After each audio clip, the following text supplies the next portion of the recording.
పెద్దిరెడ్డి వీళ్ళంతా లైవ్ లోకి రావచ్చుగా. మనోహర్ గారు తినేశారు, పవన్ కళ్యాణ్ గారు వెళ్ళారా అని ఎందుకు రారు? ఇది ఒక ర్యాంక్ ట్రాక్ పట్టించడం కోసం ఏదో ఒకటి చెప్పాలని చెప్పడమే. సో నిరాధారణమైన ఆరోపణలు మనోహర్ గారి మీద చేస్తున్నారంటారు. ఎస్ బ్రహ్మనాయుడు గారు. Right right. అంటే ఇప్పుడు వారు ఏమన్నారు, మేము ఆరోపణలు వచ్చినాయి కదా, ప్రూవ్ చేసుకోవాల్సిన బాధ్యత లేదా అంటున్నారు. దానికి ఏం చెప్తారు? ఆరోపణలు అంటే ఊరికి నోటితో చెప్తే అయిపోదుగా, నోటితో చెప్తే అయిపోద్దా? ఇప్పుడు ఆయన ఆర్థిక నేరస్తుడని నేను అన్నా, కేసు పెట్టారు కాబట్టి అన్నా, ఓకే, ఆయన మీద ఇన్ని కేసులు పెట్టారు కాబట్టి అన్నా, లేకపోతే నేను అన్నాను. అలాగా ఆయన మీద ఏమైనా ఇప్పుడు రేవంత్ రెడ్డి డబ్బులు ఇచ్చినప్పుడు దొరికిపోలే అలాంటి ఏమైనా చెప్పండి. అందులో దొరికిపోయిన వాళ్ళు ఎవరో మీకు తెలియదా? రేవంత్ రెడ్డితో పాటు ఎవరు దొరికారో, ఆయన వాళ్ళు ఏం చేస్తున్నారో మీకు తెలియదా? కలిసి వాళ్ళు మీరు ప్రభుత్వాన్ని పంచుకుంటున్నారు.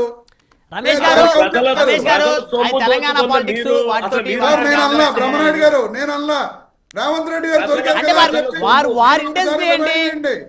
అది తప్ప ఒప్ప తర్వాత కోర్టులు కొన్ని తీర్పులు ఇచ్చాయి, అది తప్ప ఒప్ప కాదు. ఆ రోజు అలాంటి సీన్లు ఏమన్నా ఇక్కడ ఉన్నాయి? మనోహర్ గారికి ఎవరన్నా 16 కోట్లు తెచ్చి ఓ పెద్ద బ్యాగ్ లో పెట్టుకొని మనోహర్ గారి డబ్బులు తెనాలి పంపించామని ఎవరైనా ఇచ్చారా? ఆ ఫోటో మీరు అల్లా అంబటి రాంబాబు గారు, పేరు నాని గారు, బొత్స సత్యనారాయణ గారు మాట్లాడి శంకర్ గారు అంటున్నారు. అలాంటి వీడియోలో విజువల్స్ లైవ్ ఏమైనా ఉంటే మీరు ఆరోపణ చేయండి. ఊరికే ఇప్పుడు రేపొద్దున వాళ్ళు అంటారు జగన్మోహన్ రెడ్డి గారే వీడియోలు చూపించారా? అదానీ గారిది, జగన్మోహన్ రెడ్డి గారిది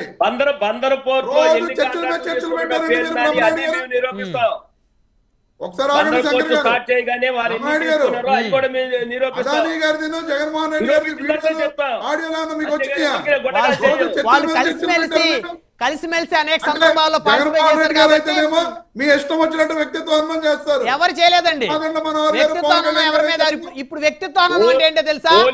వ్యక్తిత్వ హననం అంటే అసలు ఆ ఇన్సిడెంట్ కి సంబంధం లేని మనోహర్ గారిని తీసుకొని వచ్చి ఆయన 16 కోట్లు ఇచ్చాం, 30 కోట్లు ఇచ్చామని చెప్పేసి ఒక స్టోరీ క్రియేట్ చేశారు. దాన్ని వ్యక్తిత్వ హననం అంటారు. బ్రహ్మనాయుడు గారు ఇందా నుంచి నేను అది చెప్పడానికి మీరు నన్ను చెప్పనట్లా. ఇప్పుడు ఈ స్టోరీ కొత్తగా పవన్ కళ్యాణ్ గారు వెళ్ళి దాన్ని ఏమంటారు, షిప్ ని సీజ్ చేసిన తర్వాత వచ్చిన స్టోరీ కాదండి. నవంబర్ 27వ తారీఖున సాక్షి పేపర్ లో వచ్చింది, మీరు చూసుకోండి. నవంబర్ 27 సాక్షిలో వచ్చింది. 29 ఇన్సిడెంట్ జరిగింది ఇది. ఆగండి శంకర్ గారు, ఏమండి ఆగండి శంకర్ గారు. మళ్ళీ వస్తాను మీ దగ్గరికి. రామకృష్ణ గారు ఏమంటారు? ఆకుల రామకృష్ణ గారు, ఇందులో అవినీతి జరిగిందన్నది ముందు మన వైసీపీ నాయకులు వారు ఖచ్చితంగా ఒప్పుకున్నారు. ఇందాక డిబేట్ లో వారే అవినీతి జరుగుతుంది, పీడిఎస్ అనేది అవినీతి జరుగుతుంది అనేది వారు కూడా అన్నారు. చాలా సంతోషం. ఎందుకంటే ముందు అభినందనలు. దాన్ని కంట్రోల్ చేయడం కోసం ఇప్పుడు పవన్ కళ్యాణ్ గారు రంగంలో దిగారు. ఇది వాస్తవం. చంద్రబాబు నాయుడు గారు, లోకేష్ గారు దిగలేకపోయారు అనేది ఇక్కడ అందరూ చెప్పుకుంటున్నారండి. ఇప్పుడు అది కూటమి ప్రభుత్వం, చంద్రబాబు నాయుడు గారు, పవన్ కళ్యాణ్ గారు, లోకేష్ గారు, మీరందరూ వాళ్ళు కలవడం, వారి సంబంధించిన అన్ని మాట్లాడడం, ఇవన్నీ జరుగుతూనే ఉన్నాయి. ఏ రకమైన యాక్షన్ చేయాలని ఆ రకంగా చేస్తున్నారు. అసలు అవినీతి జరిగింది అన్నది మీరే ఒప్పుకున్నారు కదా. పీడిఎస్ మీ ప్రభుత్వంలో జరిగింది అవినీతి, మా ప్రభుత్వంలో జరిగిందని చెప్పి నేను చెప్పలేదు. మీ ప్రభుత్వంలో జరిగిందని చెప్తున్నా. మీరు అర్థం 6 నెలల్లో మీ ప్రభుత్వంలో జరుగుతుంది అవినీతి. మాట్లాడుతున్న సేపు నేను ఏమీ మాట్లాడలేదు ఒకసారి. ఎందుకంటే నా వెర్షన్ కూడా మీరు వినాలి. మీరు మాట్లాడుతున్న నేను ఏమి డివేట్ అవ్వలేదు. నేను అనేది అంటే మీ వెర్షన్ నేను విన్న తర్వాత అవినీతి జరుగుతుందండి, యథార్థం, అవినీతి ఎక్కడ తిన్నా ఖండించాలన్నాడు. దాని సంతోషం. ఇప్పుడు అవసరమైతే ఆకుల రామకృష్ణ గారు చేసినా కూడా దాన్ని ఖండించవలసిన బాధ్యత నైతికంగా మన అందరి మీద ఉంది. దాన్ని పవన్ కళ్యాణ్ గారు, కూటమి ప్రభుత్వం, చంద్రబాబు నాయుడు గారు రంగంలోకి దిగారు. మీరు పాత ఈనాడు కానీ లేకపోతే సాక్షి పేపర్లు కానీ పాత పేపర్ తిరగండి. ఎన్నికల ప్రచారంలో కాకినాడ మీటింగ్ లో స్వయంగా చంద్రబాబు నాయుడు గారు ఇక్కడ ఈ రకమైన దురాఘాతాలు జరుగుతున్నాయి, మేము అధికారులు వచ్చిన తర్వాత ఇవన్నిటి మీద మేము ఎంక్వైరీ చేస్తామని చెప్పి ఆయన స్పష్టంగా ప్రకటన చేయడం జరిగింది. మీరు కావాలంటే డేట్లు చూసుకోండి, ఇమ్మంటే కూడా మీకు ఇవ్వడానికి నాకు అభ్యంతరం లేదు. అన్ని పేపర్లో కూడా వచ్చింది. అదే రకంగా పవన్ కళ్యాణ్ గారు కూడా మాట్లాడారు కాకినాడ మీటింగ్ లో కూడా. అవి జరుగుతున్న యథార్థం అనేది. దాన్ని పరిగణలో తీసుకుని 5 నెలలు ఎంత పోసి 6 నెలల్లో మేము వచ్చిన తర్వాత పీడిఎస్ బియ్యం మేము ఎగుమతి చేసేస్తున్నాం అంటే ఇక నేనేం మాట్లాడలేం. కానీ జరిగిన దాన్ని కంట్రోల్ చేయడం కోసం ఇంత వేల కోట్లు 100 కోట్లు ఇది ఈ రకంగా రేషన్ బియ్యం పక్కదారి పట్టిపోయి చెదలు పట్టేస్తున్న దాని మీద చేయడం అనేది మనం అభినందించాలి ప్రభుత్వాన్ని. రెండో అంశం, మీరు 48,000 కోట్ల రూపాయలు అవినీతి జరిగింది 3 సంవత్సరాల్లో, ఇది ఎలా సాధ్యం అని చెప్పి అన్నారు. నేను ఇందాక మీ దగ్గరలోనే ఆన్సర్ ఉంది. ఇక్కడికి వచ్చే బియ్యం ఛత్తీస్గఢ్ గాని, తెలంగాణ గాని, ఒరిస్సా గాని, ఆంధ్రప్రదేశ్ గాని మీరే చెప్పారు. ఇవి అన్ని చోట్ల నుంచి కూడా ఈ పీడిఎస్ బియ్యమే తీసుకొచ్చి పాలిష్ చేసి ఎగుమతి చేస్తున్నారనేది వాదన అక్కడ. సో అంటే ఒక ఆంధ్రప్రదేశే కాదు, చుట్టుపక్కల రాష్ట్రాల నుంచి కూడా వచ్చి ఈ పోర్టు ద్వారా ఎగుమతి అయిపోతా ఉన్నా. ఈ అన్ని రాష్ట్రాల నుంచి ఈ బియ్యాన్ని సేకరించి దీన్ని పాలిష్ చేసి ఇక్కడ ఇది 60% టోటల్ గా 80% నల్లబజార్కి వెళ్ళిపోతుంది. అందులో 60% కాకినాడ ప్రాంతాలకు వచ్చేస్తుంది.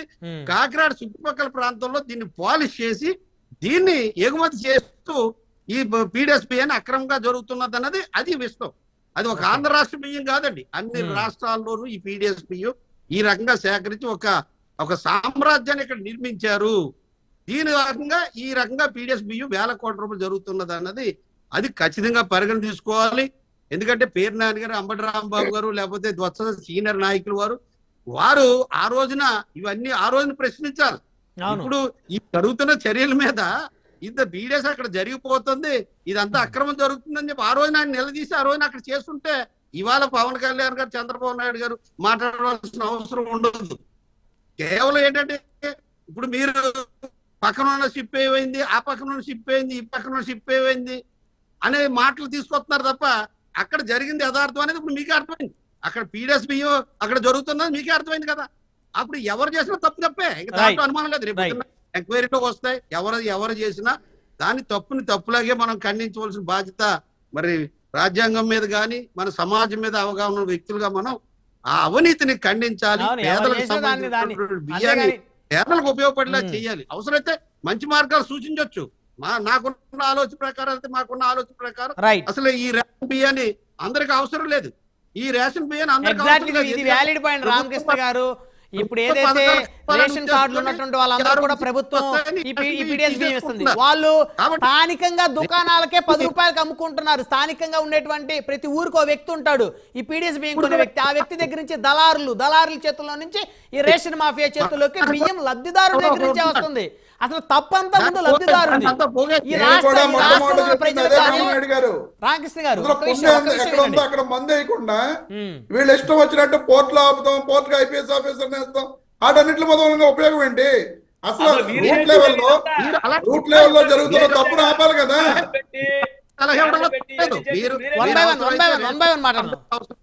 రామకృష్ణ గారు సమయం తక్కువ, మళ్ళీ వస్తారు మీ దగ్గర. రామకృష్ణ గారు మళ్ళీ మాట్లాడుతున్నారు. కాబట్టి రేషన్ కార్డుకు అవసరమైన కార్డులు వేరేగా కేరళలో అలాగే ప్రభుత్వం కూడా చర్చిస్తుంది. ముందు లబ్ధిదారుడికి కనువిప్పు కలగాలి. ఆ రైస్ తినకపోతే బియ్యం తీసుకోకూడదు.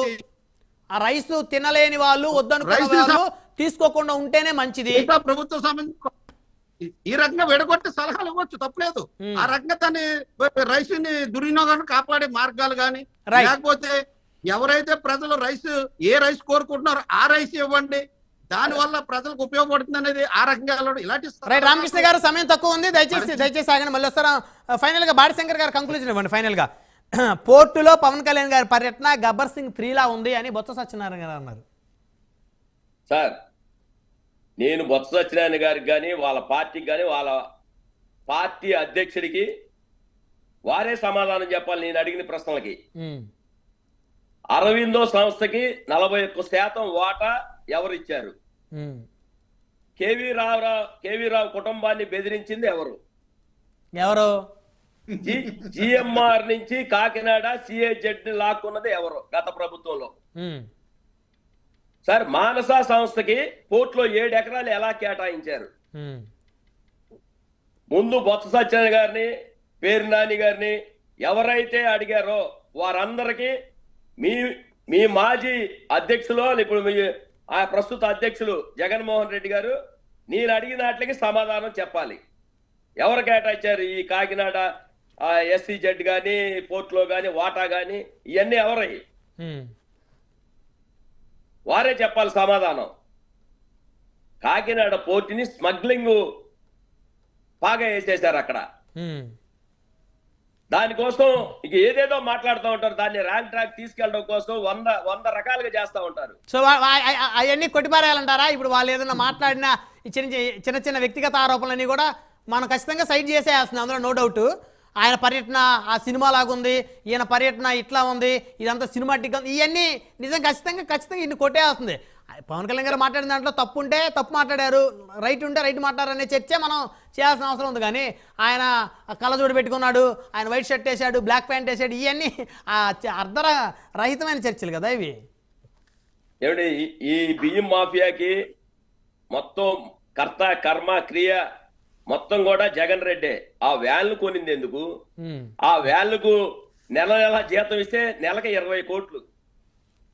ఎవడబ్బ సొమ్ము? ప్రజల సొమ్మే కదా. వీళ్ళు దోచుకోవడం కోసం అవన్నీ సేకరించి అవన్నీ అక్కడ పంపిస్తే వీళ్ళు అమ్మేసుకుంటారు 70 రూపాయలకో 80 రూపాయలకో. అక్కడ ఇక్కడ నుంచి 10 రూపాయలు 12 రూపాయలు కొని వీళ్ళేంటి మాట్లాడేది? అసలు మీరు మొత్తం చేసింది మాఫియా, మీరు ఇప్పుడు వచ్చి మాట్లాడుతున్నారు మేము తప్పు చేసామా? అసలు మీకు నోరు వస్తుందా? అదే ఇప్పుడు మీరు ఇందాక సివిల్ సప్లై కార్పొరేషన్ చైర్మన్, అదేవిధంగా rice Miller association president, Kakinada city MLA, మొత్తం దూరంపూడి కుటుంబ సభ్యులు ఉన్నారని మీరు అన్నదానికి ఆయన రమేష్ గారు ఏమన్నారు? పౌర సరఫరా శాఖ మీ మంత్రి, ఆ corporation civil supply corporation Janasena, Kakinada MP Janasena అని వారన్నారు. MP Janasena TDP MLA Vanamadi Venkateswara గారి మీద ఆగ్రహం వ్యక్తం చేశారు పవన్ కళ్యాణ్ గారు. కానీ అక్కడ ఉన్న లోకల్ ఎమ్మెల్యే